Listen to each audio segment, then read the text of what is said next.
KUPR Radio, 99.9 on that FM dial here in Placitas, New Mexico. And today, we're going to be speaking with Raj Bates. He is a singer-songwriter. He considers himself new to the area for, although it's been a couple of years. And I know some folks that have been here shorter. So, but I guess that means that he is still in that learning mode. So we're going to welcome Raj to the program. So welcome, Raj. Thank you. Good to be here, Matthew. So singer, songwriter, comedian. Do I have that in the right order? You know, it depends what day it is. I think today that works. Yeah, it changes. And do you perform your own music? I do. Yeah. And I write music. I've been writing songs, man, since I was 20, probably 18 or 20, for several years. But I do a lot of commissions for corporate groups and right. All kinds of private parties. I mean, did we find? I mean, could we, if we looked at the credits, would we see you on any of like the Ozzy Osbourne albums, no, or the Beach Boys? No, you would not. I write more for companies and private people. You know, IBM or Duct Tape will call me, and then I've got clients here and there. I've got a good client in Tel Aviv who, once a week, it seems like, wants me to write a song for some. So hey, you were having a retirement party for exactly. for Shlomo, yes, and we need a song. Yes, you've got it. That's such an unusual gig. It's fun, and the stand-up comedy training kind of strengthened the funny part of that, so I can write I call it serious music with funny lyrics. So you say comedy training. Were you like in something similar to like Second City TV or something? Or no, I didn't do improv, but I headlined as a comedian, stand-up comedian. Yep. But you just don't start at that. You've got to go to open mic nights and. You do, and I did that for quite a while, and.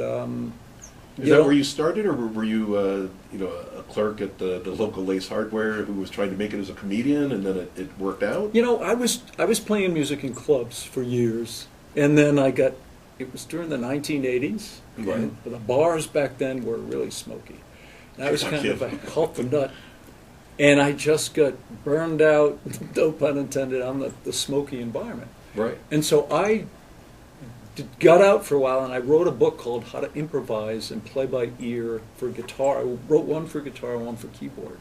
And I sold I sold thousands, tens of thousands of them. And that was back before there was like e-book. Yes. I mean, you actually had to sell it. Yeah. So that's phenomenal. So it was a nice gig, and that allowed me to go out and spend quite a few months not making a penny as a stand-up comic, like you say, doing open mics and kind of putting the act together. But you're performing as a musician. That was paying the bills and putting food on the table. It was, yeah. That's and I'm doing that again today. That's not, I mean, correct me if I'm wrong, but I think there's a small percentage of people who can actually make a living doing that. So yeah, I haven't seen your act, but you must be pretty good. Well, you know, I'm a good musician. I started playing piano when I was 5, and right. If you do something long enough, I think you finally get the hang of it. So sure. I still have many things on that list. Yeah, I have some more time to go. I do too, but music is a so passion. you were performing as a career. Yeah. Because sometimes you hear about this guy was an accountant at EDS or something, but he did stand up at night. Yeah. But you started out. Yeah. And so you're performing music, and you go, but I'm funny too. I mean, well, I don't know if I was that confident about it. I'd always wanted to try stand-up comedy. Even as a kid, Mom and Dad and I would watch the Ed Sullivan Show, and we'd see, Jackie Mason or somebody, and right. It was a special moment. We'd all be happy, laughing together, and so I had an affinity for comedy, and it was something I always wanted to try. And at this point in my life, it was like, well, try it. So I actually got started by taking a little class. I think it was a 6-week class, and there was. I didn't know that you could take that. Yes, I didn't either until Well, what part of the world were you I in? heard about it. I was in Minneapolis. Oh, And hanging out with Prince. Yep. Well, This was pre-Minneapolis, I guess. this is pre-Prince too. This was Gee. he was a little bit He was later. a Duke. He was a little later. Yeah. I'm really interested in the comedy thing because you run across people in your life they're funny. Yeah. But could they go do a half-hour stand-up? That's a whole different thing than being the class clown or just the funny guy in the group. It is. It really is. There's you have to be funny in a special way, and You don't have to wear a helmet or anything. I call it stand-up comedy funny. Okay. It's where you have to. The jokes have to be there, and the laughs have to be there, and it's more than just storytelling. You know, it's developing an attitude and a persona. Right. I like being funny it's quite and different. telling other people's jokes. Yeah. I cannot imagine writing a joke. It's like high school English, right? You write a poem. I can't write a poem. Yeah. And so, how do you write a joke? I mean, did you learn that at this class? You know, I maybe got to start on it. It takes a lot of time getting up on stage. You can get the mechanics of it, and I've taught comedy classes for years on and off too.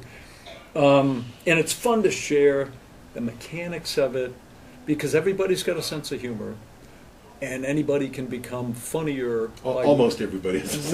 Well, yeah, I suppose. I remember after I had just finished my book, I was excited, and I told Jerry Seinfeld, I've got this book, and it's called How to Be Funnier, because I think everybody has a sense of humor. And he said to me, well, I'm not sure that everybody does. And he said, some people don't. I said, well, like who? And he said, well, like the Germans. And to this day, I'm not sure if he was joking or not. But Have you been to Germany? I have not. They're not real funny. Yeah.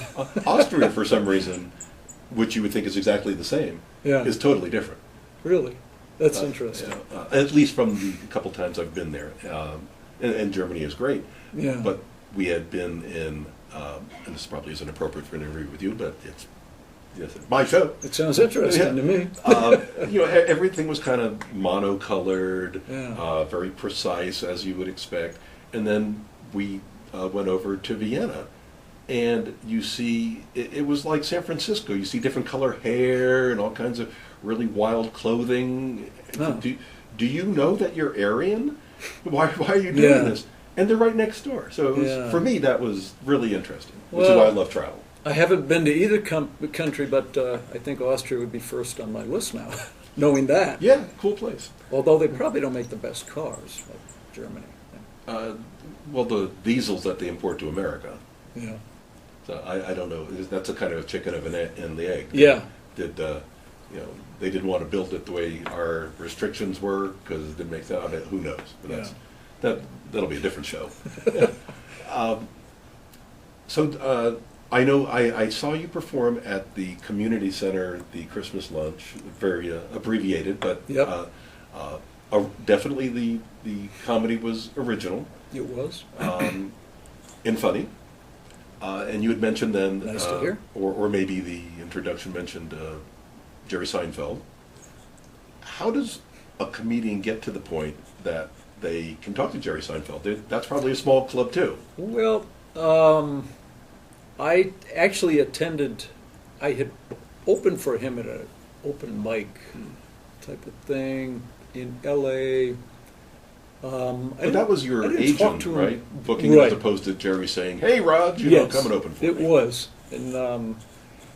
And it's also the agent who says, well, you should tell people you opened for Jerry Seinfeld. And it's not like I toured with him. So to me, I don't even like saying Right. that. But I have talked to Jerry before.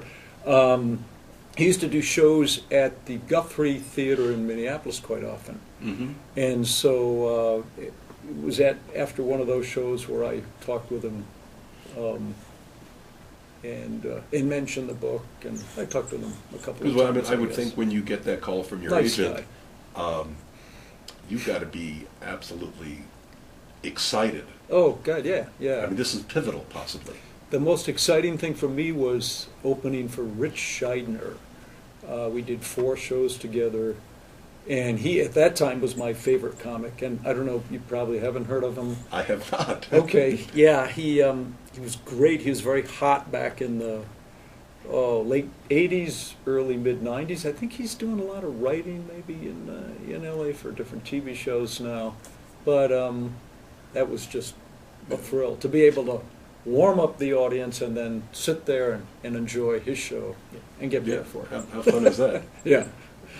So, and just to let people know, you are listening to KUPR 99.9 FM here in Placitas, New Mexico, and this is Conversations with Matthew Bronson, and we're speaking with Raj Bates, a singer, songwriter, comedian, and we're getting to know Raj a little bit better because you're going to be performing more in the Placitas area.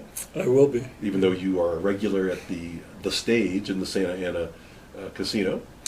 Several shows coming up here on Valentine's week. I'll be back at the community center, and then at the Placitas Cafe. I'll be down there. I think it's April 8th. Yeah, April 8th. Be doing music and comedy that night. Is that normal to know your schedule that far in advance? 'Cause I'm still working on tomorrow. It is. It's pretty typical, and I was surprised when I talked to John. I said, I'd like to get into a show, and I thought he'd say, well, come in a couple of weeks, and he said, I'm booked up till April 8th, Raj. So, wow. Yeah. And you're going to be doing the comedy? I'll be doing more music there and maybe some funny songs.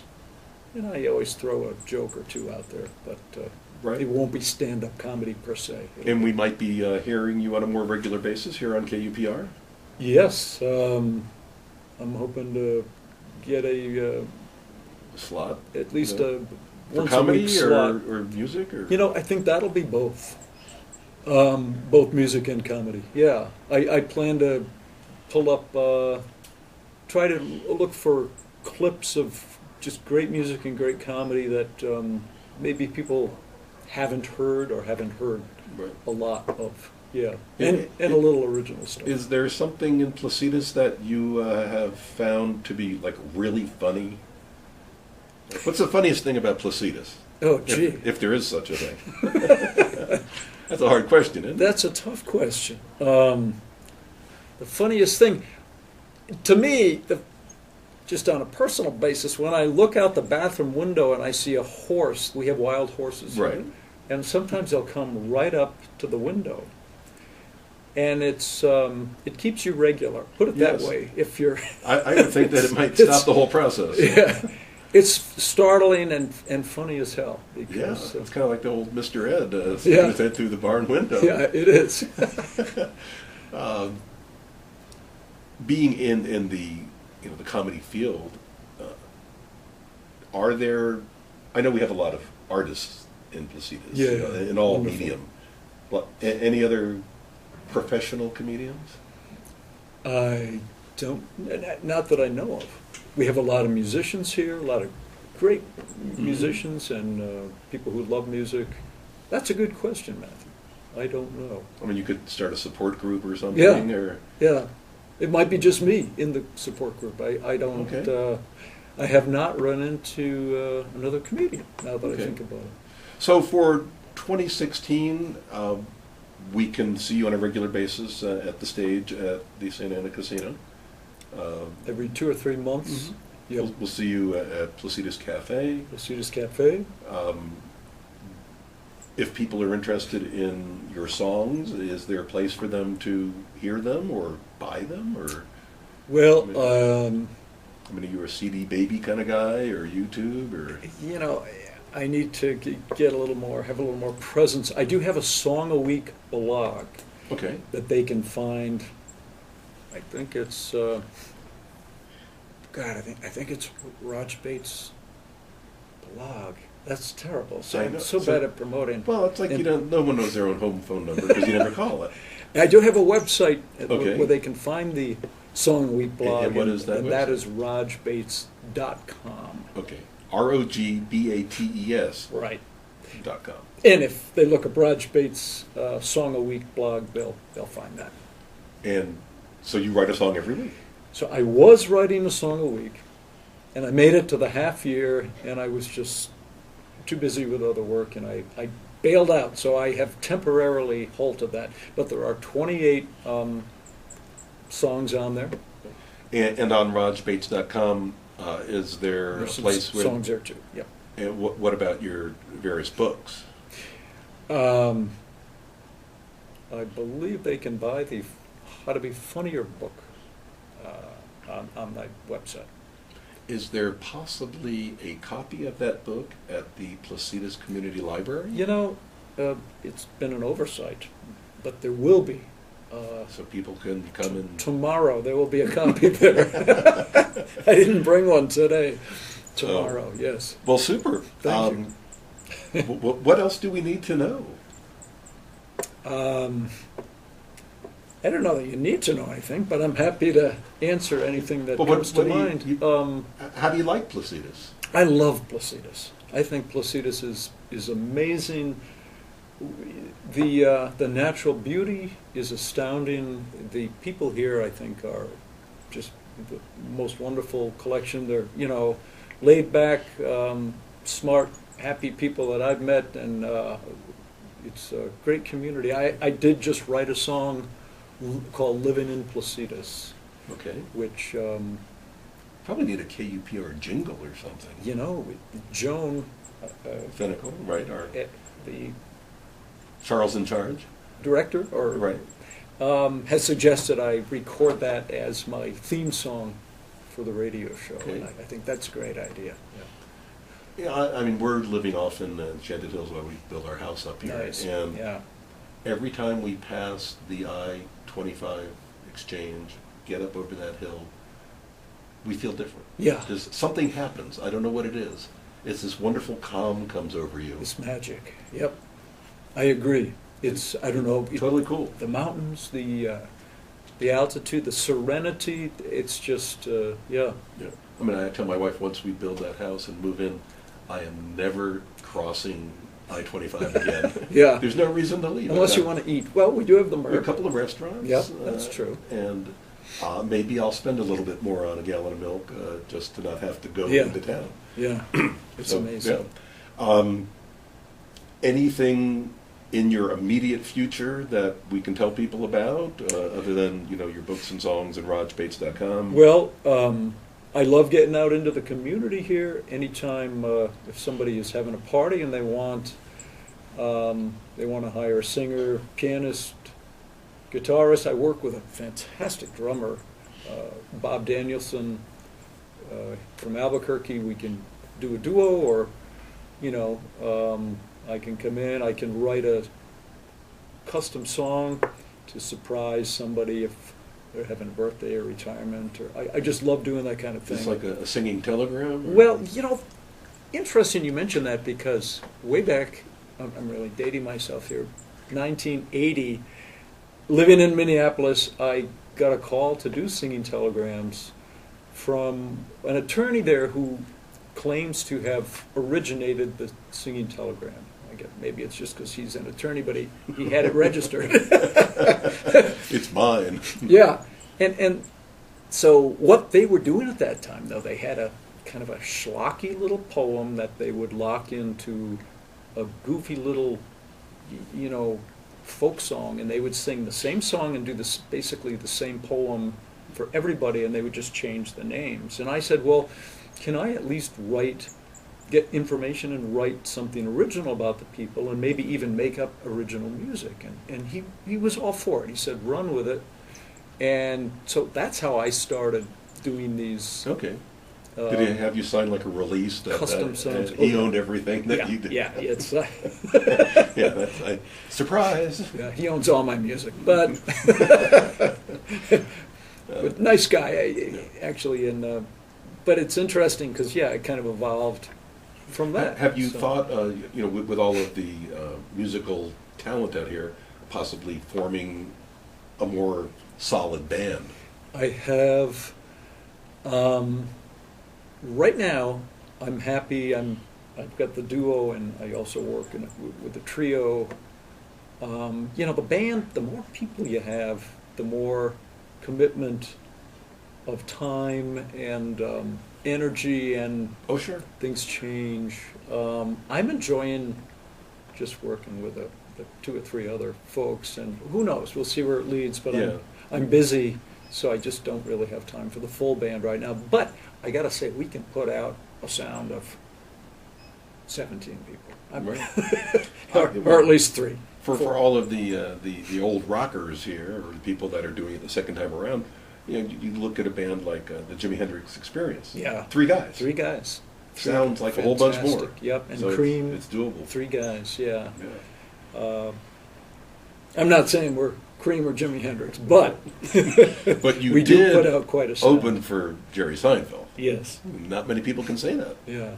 So, well, fantastic. We're going to have to wrap this up here. Well, it's been fun, Matthew. Thank you. And, I hope people get out more, cross I-25 to see you on the stage. Yeah, and I am downtown at different venues, so they can. And we can find that all out at rajbates.com. Yep. So this has been Conversations with Matthew Bronson on KUPR on the FM dial here at 99.9 in beautiful Placitas, New Mexico. So until next time, thank you, Raj. Thank you. And this is Matthew Bronson. Thank you all very much. Have a great day. I know what it